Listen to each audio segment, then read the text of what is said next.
বন্ধুগণ, facts with বিকল্পতে আপনাদের জানাই সাদর সম্ভাষণ। আমাদের লক্ষ্য হলো ইতিহাস, জ্ঞান ও রাজনীতি প্রচলিত মিথ দূর করে যাচাইযোগ্য তথ্য তুলে ধরা, যাতে নীতির নির্ধারণে ভুল ধারণার প্রভাব কমানো যায়। আমরা গবেষণা নির্ভর তথ্য ও ঐতিহাসিক দলিল ব্যবহার করে সত্য তুলে ধরার চেষ্টা করি। আমরা সমালোচনামূলক চিন্তা ও যুক্তিবাদকে উৎসাহিত করে দর্শকদের প্রমাণ বিশ্লেষণ এবং অন্ধবিশ্বাসের ফাঁদ থেকে দূরে থাকতে সাহায্য করি। मैं जिंदगी का साथ निभाता चला गया, हर फिक्र को धुएं में उड़ाता चला गया। কিশোর কুমারের এই চিরকালীন গান আজও আমাদের মনে প্রতিধ্বনিত হয়। কিন্তু যখন আমরা ইতিহাসের দিকে তাকাই, তখন কি আমরাও সূক্ষ্ম সত্যগুলোকে ঘর আড়ালে হারিয়ে ফেলি? আজ নাগপুরে যখন অতীতের প্রতীক নিয়ে সম্প্রদায়গুলো সংঘর্ষে লিপ্ত, তখন আমাদের নিজেদের প্রশ্ন করা জরুরি। অরঙ্গজেব সম্পর্কে যা আমরা বিশ্বাস করি তার কতটুকু সত্য, আর কতটুকু বিভেদের এজেন্ডা বাস্তবায়নের জন্য গঠিত সুবিধাজনক মিথ।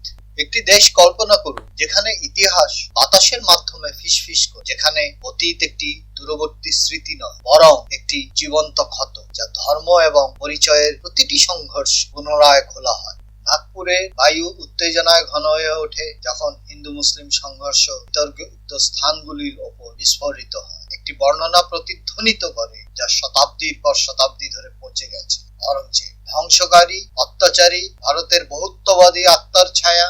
কিন্তু যদি এই গল্পটি মিডিয়া এবং রাজনৈতিক এজেন্ডার দ্বারা প্রসারিত একটি কৃতি হয়, যদি অরঙ্গজেব, যিনি ষষ্ঠ মুঘল সম্রাট ছিলেন এবং 1658 থেকে 1707 অবধি রাজত্ব করেছিলেন, আমরা তার উত্তরাধিকার সূত্রে পাওয়া গোলামীর ক্যারিকেচার না করে প্রয়োজনীয়তা, ধর্মীয়তা এবং ক্ষমতার জালে আটকে পড়া একজন শাসক রূপে দেখি। আমরা যখন ঐতিহাসিক নথিগুলো প্রোপাগান্ডা নয় অনুসন্ধান করি, তখন মন্দির এবং মসজিদের ছাইয়ের মধ্যে সত্য খুঁজতে কাপা হাত এবং হৃদয় নিয়ে তার উত্তরাধিকার মোচন। অরঙ্গজেবের নাম মন্দির ধ্বংস এবং জোরপূর্বক ধর্মান্তরিতকরণের গল্প দ্বারা উদ্দীপিত হয়ে তীব্র প্রতিক্রিয়া সৃষ্টি করে। তবুও মাসি আলমগীর, সাকিব উস্তাদ খান দ্বারা লিখিত এই তার অফিসিয়াল ইতিহাস একটি ভিন্ন চিত্র আমাদের সামনে তুলে ধরে। একজন কঠোর শৃঙ্খলা সম্পন্ন মানুষ তার জীবিকা উপার্জনের জন্য তিনি টুপি সেলাই করেন আর তার পূর্বপুরুষদের বিলাসিতা এড়িয়ে চলে। একজন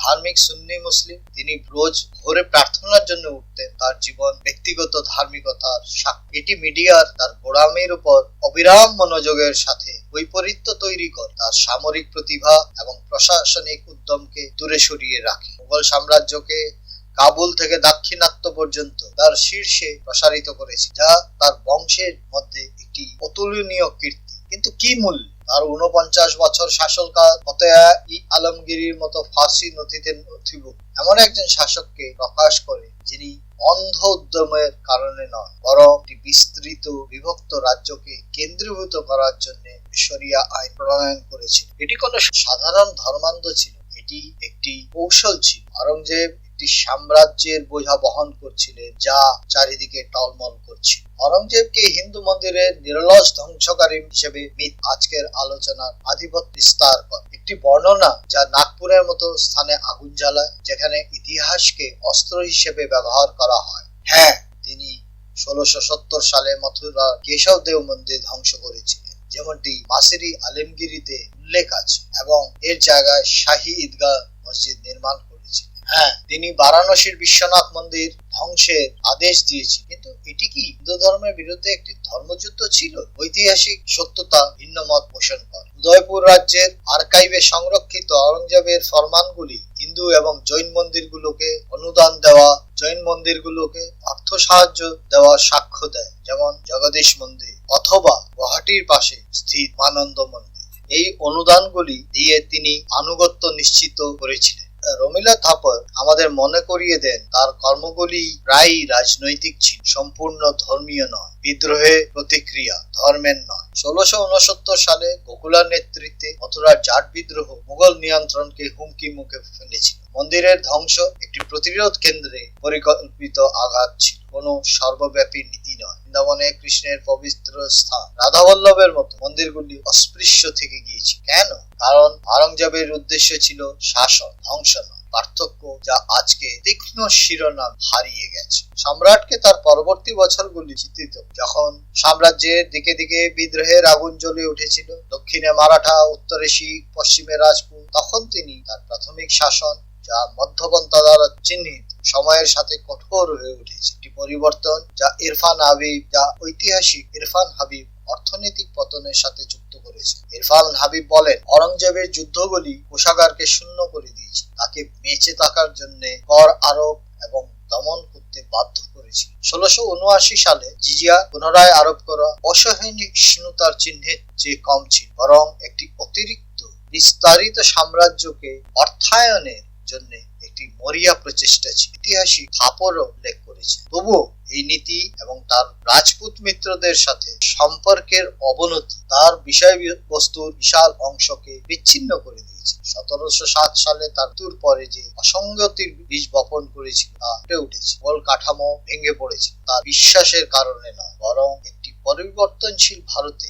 আকবরের সিনক্রেটিজমকে মানিয়ে নিতে তার ব্যর্থতার কারণ। তার উদ্দেশ্য ছিল শৃঙ্খলা, প্রভাব ছিল বিভক্তি, একটি ট্র্যাজেডি যা মিডিয়া বর্ণনা খুব কমই করে। নাগপুরের রাস্তাগুলি সাম্প্রতিক সহিংসতায় এই বিভক্তি প্রতিফলন ঘটায়। প্রভাবশালী কণ্ঠস্বর আওরঙ্গজেবকে চিরন্তন খলনায়ক হিসাবে চিহ্নিত করে, তার ছায়া সম্প্রদায়গুলির মধ্যে বিশ্বাসকে ন্যায্যতা দেয়। কিন্তু এটি কি উদ্দেশ্য সাধন করে? আসগর আলী ইঞ্জিনিয়ার বলেন, তিনি কিছু মন্দির রক্ষা করেছিলেন, হিন্দুদের নিয়োগ করেছিলেন, তার শাসন ছিল দ্বন্দ্বে ভরা। তাহলে আমরা একটি একমাত্রিক গল্পে কেন আঁকড়ে থাকি? আইনি আকবরের শিল্পের পৃষ্ঠপোষকতায় উজ্জ্বল, অরঙ্গজেবের শাসন এর বিপরীতে সেই সাংস্কৃতিক শিখাকে ম্লান করে দিয়েছিল। তার অধীনে কোনো মহৎ তাজমহল গড়ে ওঠে, তার সামনে ছিল বেঁচে থাকা ঐশ্বর্যজনক। ঐতিহাসিক রমেশচন্দ্র অরঙ্গজেবের শাসনকাল তার আমলাতন্ত্রের ধারাবাহিকতা দেখে, তবুও এর চাপ স্বীকার করেন। তিনি বলেন, তিনি মেশিনটিকে একত্রে ধরে রেখেছিলেন, কিন্তু এটি যুদ্ধের ওজনের নিচে কাঁপছিল। সাংস্কৃতিক ক্ষতি ছিল অপরিসীম, একটি ক্ষতি যা ঐতিহাসিক দীনেশচন্দ্র সেন বাংলার মতো আঞ্চলিক কণ্ঠস্বরকে চেপে দেওয়া কথা বলে। তো তাকে একমাত্র একজন গোড়া হিসেবে চিহ্নিত করা হলে তিনি যে রাজনীতি করেছিলেন তাকে উপেক্ষা করা হয়। আসুন এক মুহূর্তের জন্য আমরা কাঁদি, অরঙ্গজেবের জন্য নয়, বরং যে ভারত তিনি রেখে গেছেন তার জন্য, এবং যে ভারতে আমরা এখন বাস করি তার জন্য। নাগপুরে 3 শতাব্দী আগে তার স্পর্শ করা স্থানগুলির উপর পাথর ফেলা হয়, যেন তার ভূত এখনো কুঠার চালাচ্ছে। মিডিয়া এটিকে প্রসারিত করে, একটি অতীত বিক্রি করে যা হিন্দুকে মুসলমানদের বিরুদ্ধে দাঁড় করায়। তার পাশে যুদ্ধ করা রাজপুতদের, তার রক্ষা করা মন্দিরগুলি, তাকে সেবা করা হিন্দুদের মুছে ফেলে। ঐতিহাসিক নথিগুলি ধুলোমাখা ফরমান, ইতিহাস করের রোল একটি অগোছালো সত্য ফিসফিস করে। তার নীতিগুলি ছিল বাস্তববাদী, একজন শাসকের জন্ম যিনি অতিরিক্ত প্রসারিত সাম্রাজ্যের অধিকারী ছিলেন। তার গোড়ামি যদিও বাস্তব, কোনো গণহত্যা ছিল, তার ধ্বংস যদিও বেদনাদায়ক, তার শাসনের সমষ্টি ছিল। আজকের বর্ণনা প্রশ্ন করা, তাকে ক্ষমা করা নয়, বরং জিজ্ঞাসা করা, আমরা কেন তার ভূতকে এখনো আমাদের বিভক্ত করতে দিই? অরঙ্গজেবের উত্তরাধিকার একটি আয়না, শুধু তার কর্মই নয়, আমাদের পছন্দগুলিও প্রতিফলিত করে। তিনি কোনো সাধু ছিলেন না, বা তিনি শয়তানেরও অবতার ছিলেন না। তিনি তার সময়ের একজন মানুষ ছিলেন, যিনি একটি অত্যধিক বিস্তৃত সাম্রাজ্য, একটি অত্যধিক কঠোর বিশ্বাস, একটি অত্যধিক বৈচিত্র্যময় জনগোষ্ঠীর সাথে কুস্তি করছিলেন। নাগপুরের সংঘর্ষ আমাদের মনে করিয়ে দেয়, ইতিহাস একটি লাঠি নয় যা চালানো যায়, বরং একটি শিক্ষা যা থেকে আমরা শিখতে পারি। আসুন আমরা এই ন্যারেটিভটিকে ছুঁড়ে ফেলি, হারানো ঐক্যের জন্য শোক করি এবং তাকে নতুন করে গড়ে তুলি, অরঙ্গজেবের ধ্বংসাবশেষের উপর নয়, বরং তাদের বাইরে। এই ভিডিওটি যদি আপনাদের ভালো লাগে তাহলে এটিকে লাইক ও শেয়ার করতে ভুলবেন না। আজ এই পর্যন্ত, নমস্কার।